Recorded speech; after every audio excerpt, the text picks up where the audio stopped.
So, I finally tried Clip Studio Paint for the first time, and here is what I discovered.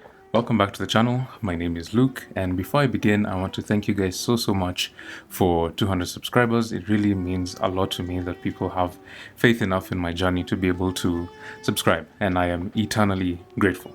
So today, I'll be walking you through my process and thoughts in Clip Studio Paint. I'll be giving a bit of a demo and quote-unquote first impression of what I thought of the program, do a little bit of sketching, and then show time lapses of some of the pieces that I've made in the past week or so.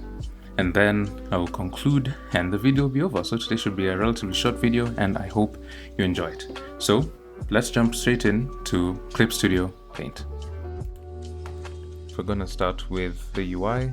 I'm gonna test a few of the tools and then do maybe like a small sketch to give an idea of, testing Clip Studio as a whole. And then later, as I probably mentioned before, I am going to be showing you the pieces that I've made, which I'm very proud of. And so let's begin. So the UI is pretty simple. You have your brushes here, you have pen, which is where you'll find things like the calligraphy brush. You have pencil, which is where you have sketch, where you'll find the pencil, the charcoal, and all, and whatnot. And I've imported a few others. And then there's a subtool called watercolor, which is where you'll find watercolor and thick paint. So this is paint, the paint tool. So you have a wet wash of watercolor, you have thick paint, which is where you find oil paint and stuff like that. Yeah, so pretty standard in regards to the brushes that you'll find. And then of course you have your eraser and your airbrush, and then these are now effects, so sparkles and blending, which we artists love. So one cool feature is clearing the layer. You come to this loading thing, it's delete, it clears the layer completely, but you can't undo and bring back the layer, you can't, but that just helps to clean things up a little bit. And those are the main tools. Everything else is standard. Lasso tool, or selection tool as it's called here, auto select, fill, gradient, object, or operation, which is basically like the move tool in other digital art softwares. Brush sizes and layers, and within layers you have your layer modes. You have your merge the layer, create a layer mask. You have all your blend modes over here. If you're used to digital art, then I'm sure you know what those are, and I wanted to keep that very brief and short. And so we will move on to just testing just a few of the brushes. So we'll just do this in grayscale.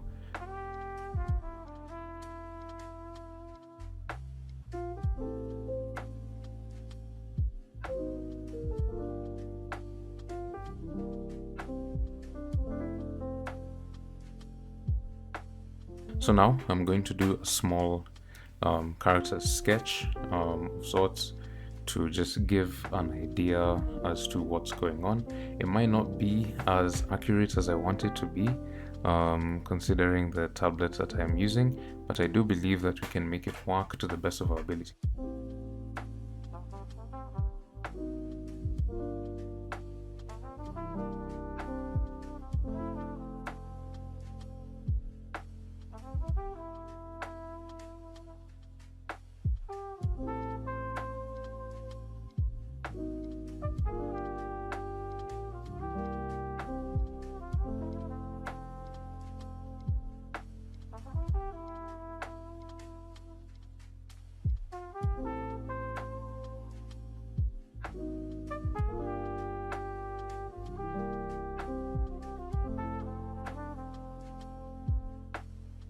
That is a little character sketch to just demonstrate some of the features of Clip Studio.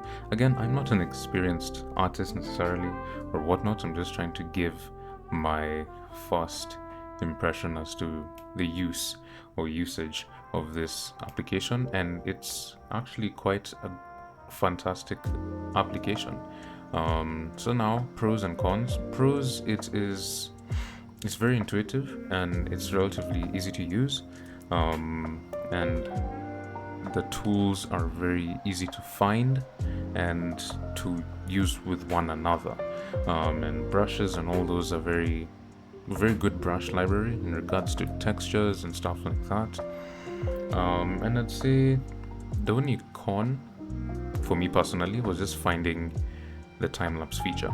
So it turns out you go to file, and then you can say time-lapse, record time-lapse, or when you're starting a new file, you say new, and then it asks you whether to record time-lapse at the bottom here. You can say prioritize quality, prioritize file size, or off. If you click off, it'll be off by default. But if you create a new canvas with quality, priority, or whatnot, it'll record automatically, exactly like Procreate does, which is what I usually use. So yeah, this might not have been the best to demonstrate, but the time lapses that I'm going to show after this will definitely be the best. I think the only limitation for me are the devices I'm using, because 3D features exist within this app, but if I open the 3D features, my computer will crash, and it has done that thrice this week when I was trying to use the 3D features, so I can't do that. But yeah, before we move on to the time lapses, I just want to say, why did I get into Clip Studio? I probably should have said this at the beginning, but Bobby Chu, the founder of Schoolism, released a course on Schoolism for free on Clip Studio Paint, and with it came 500 chances or slots for Clip Studio licenses. So immediately I saw it, I knew I had to get it, and so I went. It's a 6-month license for Clip Studio Paint Pro, and that is why I decided to use it. But now I will be implementing it into my workflow, and I will give my final thoughts in a bit. So thank you for watching this section, and yeah, moving on to the time lapses. Please enjoy and feel free to leave your thoughts on what you think about the time lapses themselves and the pieces that I was able to do so far. So yeah, that's it.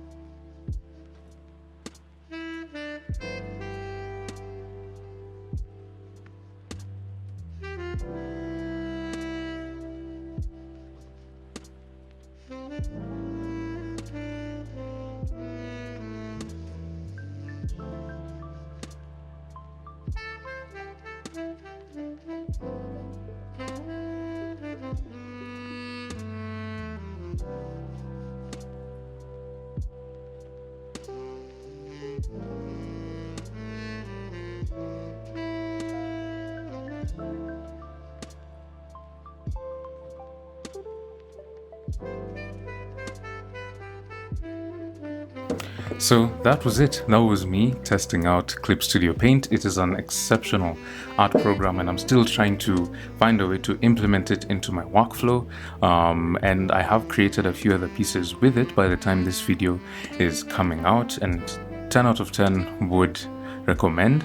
Yeah, if you want to keep up with any of my future work, all the links will be in the description below, whether it's DeviantArt, ArtStation, Instagram, which is where I'm most active. If you want to reach out for whatever reason, I'm free to be reached out to. Really appreciate the support, and thank you again so much for 200 subs. It is crazy and mind-blowing to me.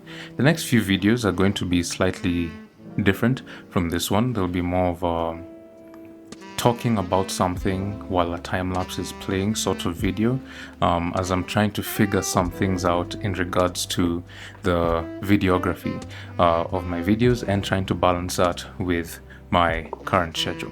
Again, if you have any questions or comments or literally anything that you need to say, feel free to leave a comment. I really appreciate you guys commenting. It means so much to me, and I hope to see you guys in the next one. So bye for now, and take care. Have a good day. Don't forget to smile.